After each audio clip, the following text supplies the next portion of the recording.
efoodsdirect.com/Alex, efoodsdirect.com/Alex, enter to win. No purchase is necessary to enter. We will be announcing the winners each Friday on the show after they are contacted by eFoods Direct first. And they got a whole lot of big specials running right now that are about to end. efoodsdirect.com or 800-409-5633. Also, I want to tell you about purewaterfreedom.com. Made in America, whole house, tabletop, water bottles, under the sink. They got the whole system for you to affordably remove fluoride and other toxins from your tap water. Visit, one word, purewaterfreedom.com.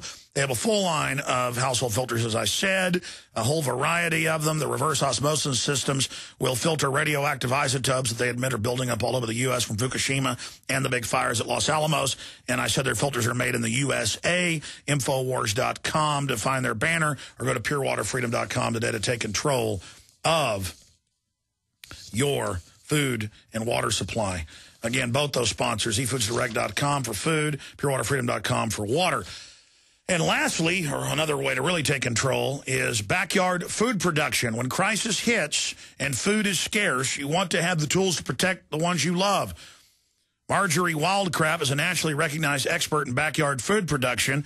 She's got amazing DVDs and audio CDs. She offers an affordable video tutorial that is the fastest way to learn how to grow an abundance of food with limited space. Just don't do it up in Michigan or they'll arrest you. That's how much they don't want you to.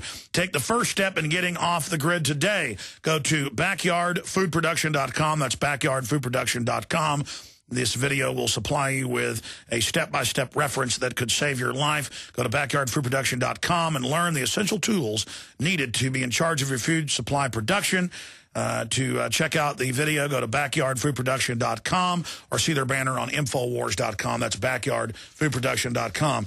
And lastly, every Tuesday or Wednesday, and it's going to start being daily updates soon, we have an exclusive, detailed article, photos, videos, you name it, on key subjects that wake people up, that go out specifically to the InfoWars insiders. It's absolutely free. You go to the top of Infowars.com, and you just sign up there at the top. You just put your email in, and boom, you'll get the exclusive emails, videos, photos, articles. And the one today I helped work on with Kurt Nimmo is Tyrants Gone Wild, and it just boils down the banning of free speech, the banning of gardens, the attacks on liberty, a whole bunch of the most recent examples, and how it really illustrates the system's getting scared. So again, go to Infowars.com or PrisonPlanet.com. On the right-hand side, you'll see the Infowars Insider. Just put your email in there, and it's going to be sent out at about 3 o'clock today if you want to get that exclusive information and then pass it on to your friends and family. Now,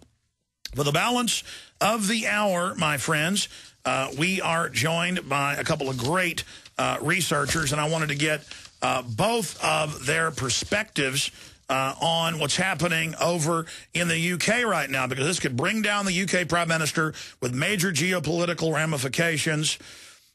This could bring down Rupert Murdoch and the News Corp empire. Undoubtedly, Media Matters has been caught trying to infiltrate News Corp and, quote, sabotage and, quote, destroy them. So they should get in trouble as well. So definitely there's politics here, but still, something is going on here. The main lead investigator, the main lead whistleblower that caused the police chief to be brought down, the Metro, the head of Scotland Yard to be brought down, a News Corp exec to be arrested, in big hearings in England, was found dead. He told friends and family, they're going to kill me, they're after me. The police, within minutes of finding the body at his house, said, nothing going on, nothing suspicious, move along. And we've got all this news here. So we're joined by James Corbett of the Corbett Report and Tony Gosling of Bilderberg.org, both great journalists and researchers, to break this down. But here's the headlines. Coming out today, News International, that's the News Corp division in the UK, deliberately blocked investigations. London Guardian, the Murdoch rot is deeper than hacking scandal and larger than the Murdoch empire. The Excavator News, London Independent, hacking crisis edges closer to UK Prime Minister David Cameron. Also, Buckingham Palace godsmacked by Andy Coulson's appointment as David Cameron's aides. He headed up the News of the World and these operations. Now working right inside the government. News Corp stock shot back up yesterday after Murdoch, denied any involvement and said that, said that he knew nothing, like Sergeant Schultz. Rupert Murdoch's sewer press son attacks Tony Farrell, the police terrorism investigator who said that 9/11 and 7/7 are inside jobs, so they're back at their normal business of covering up the truth. Gentlemen joining us, Tony Gosling and James Corbett. We talked to Tony earlier in the week. He's going to be with us in a moment, but let's first talk to James Corbett, joining us from Japan, who's been filing reports on this. What is your take on these developments? Well, first, thank you for having me on about this, especially this story, which I think is absolutely so important right now. But I think what this story is essentially it's an onion, and we're just peeling back the layer after layer after layer and getting closer to the heart. And I imagine we're not going to get down to bedrock. We're not going to find the heart of the onion, but we are going to peel off quite a few layers, and some heads are going to roll, whether figuratively or, unfortunately, in some cases, literally, as we've already seen with the death of the whistleblower, as you already pointed out. But I think what we're seeing here, there's definitely politics going on, and there's definitely a reason that this was coming out at this time. I think the fact that Murdoch was going for the B-Sky B network and trying to consolidate the power even more in Europe, just as this came to a head, I think that's more than coincidental. But regardless of why this is happening or how it's coming out right now or how much of the truth we're going to get, I think this is still a golden opportunity for people who are trying to expose the absolute horrific, revolting, disgusting things that these vermin were doing in the name of selling a few newspapers. I mean, hacking into the phones of dead children. I mean, you just could not get any more disgusting than this. And the fact that it's a vast criminal conspiracy, I mean, this is where conspiracy theorizing meets conspiracy fact. I mean, and the bribing of police, you've got that going on, and it's just the beginning, and now you've got the whistleblower dead, and the police say, move along. That's really suspicious. It's not only suspicious, it actually goes to the heart of the scandal, because the question is, who do you get to investigate a death like that? It's obviously not the Metropolitan Police, who, as you say, are deeply implicated in this scandal. It's clearly not the Parliament, which is obviously going to be beholden to the Prime Minister, who's deeply implicated in the scandal. It's not the press, because obviously they're deeply implicated in the scandal. It's not Scotland Yard, because they're deeply involved. I mean, who do you get to do it? Clearly, this is an absolute institutional breakdown, and I think for the people of Britain, this is an absolute key moment to really grasp what the power structure is and how it operates. But the way I see this, basically, I think this exposes how government is just this vast reservoir of power that's been centralized and put into this place where politicians can then be put in the back pockets of media moguls or whoever has the money to buy them up, and they can put their snoot into the vast reservoir of power and drink from it whenever they need it, whenever they need a regulation changed or a law enforced or wherever they need Scotland Yard to look the other way. And this exposes that dark heart, which is why it's such an important story. And I hope people are really following this closely, because I think basically we're vampire hunters, and there's the New World Order vampire, and we've got a big fat wooden stake in our hand ready to drive it through their heart. And I think this story is something we can use to do that. I want to come back to James Corbett of CorbettReport.com here in just a moment, but going to former BBC investigator, radio host,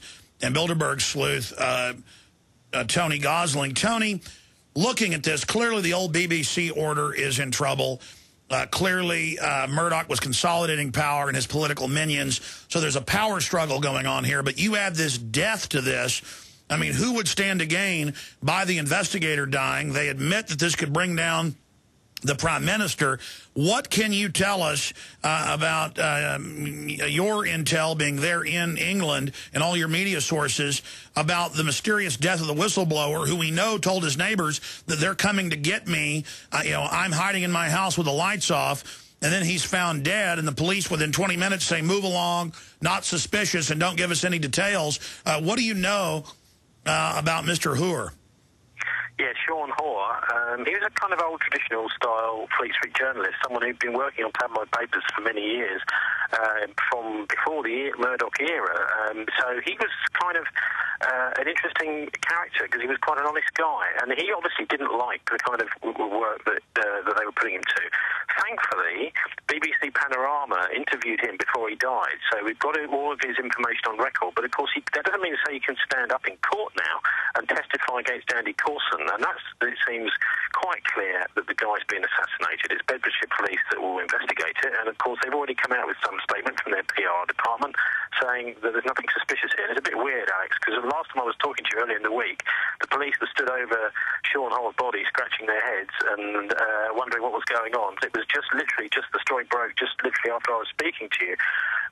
But I think what James was talking about there, what is at the heart of this onion?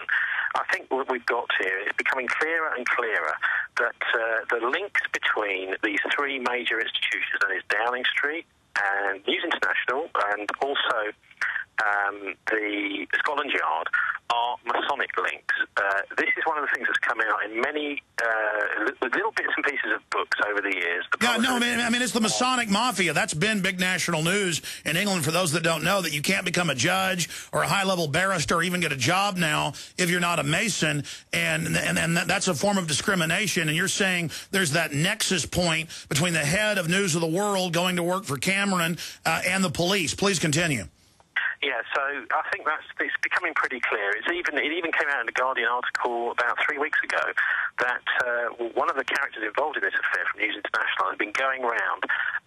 Actually, he managed to recruit a Masonic police officer who went around recruiting various tax officials. We're talking about customs officials, people like this who had access to private information for the specific purpose of selling that information to News International and giving them the guarantee that there would be no prosecution because he was a senior police officer. This was all happening within Masonic lodges in central London.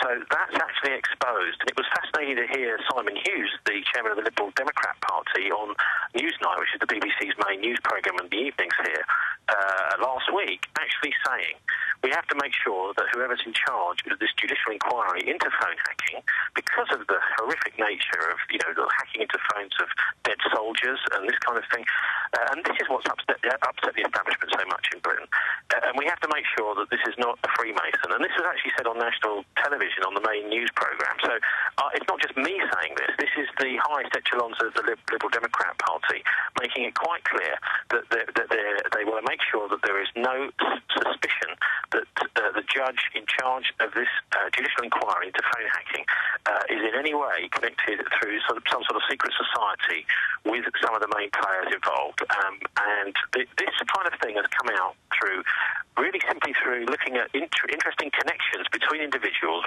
revolving door syndrome, where they're working at News International, suddenly they pop up working at Downing Street, and then suddenly they disappear and pop up again at Scotland Yard. How is Common Purpose involved? I mean, this is sensational to have even the government talking about we can't have Masons investigating this. I mean, sensational is the only word. For those that don't know, they love to use the secrecy. You're being a little bit generous, Alex. You're being a bit generous to the Liberal Democrats saying that they are government. Even though they are in the coalition, they're very, very much the junior partner. And because Nick Clegg is such a weak character, that's one of the reasons why I say that. He's the Liberal Democrat leader, but he's basically, he's simply the fag, the public school boy fag from public school of David Cameron. He just runs around doing everything that David wants him to do and trying desperately to please David, who could never be pleased enough. But I was listening to all the commentary today from the House of Parliament with Cameron really on the ropes, being interrogated by all these many legally trained MPs, and it was quite clear that he is playing exactly the same game as Rupert Murdoch was yesterday, and as some of the police have done. Well, Murdoch played the part of a quisling who couldn't find his pants and was like, gee, Sonny, they let me out of the nursing home to come to this. That's right. He was exactly right, and he was saying that, we didn't know. Well, one thing I can tell you as an insider who's worked in journalism in London in the 1990s is that everybody knows, except maybe the public, that Rupert Murdoch is intensely interested in how journalists get stories. Every story that appears in one of his newspapers, which is a major sensation of any sort, he will be immediately, it doesn't matter if he's flying across from one part of the world to the other, on the phone to that journalist. How did you get that story? Well done. This kind of thing. He wants to know everything about the way his organisation is operating.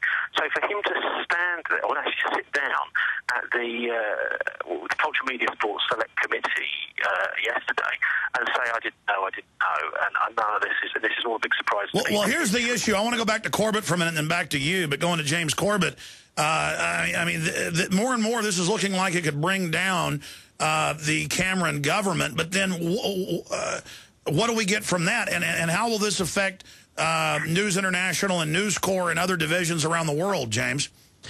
Very important question, because we have to be very careful not to let them get us to throw them in the briar patch and give them the power to regulate free speech in the press even more. Because, as you know, I mean, Britain is just a terrible place for free speech as it is. It has nothing even close to the First Amendment types of guarantees of freedom of speech. So certainly we wouldn't want to see even greater regulation of the press as a result of this, if that only indicates that basically whatever media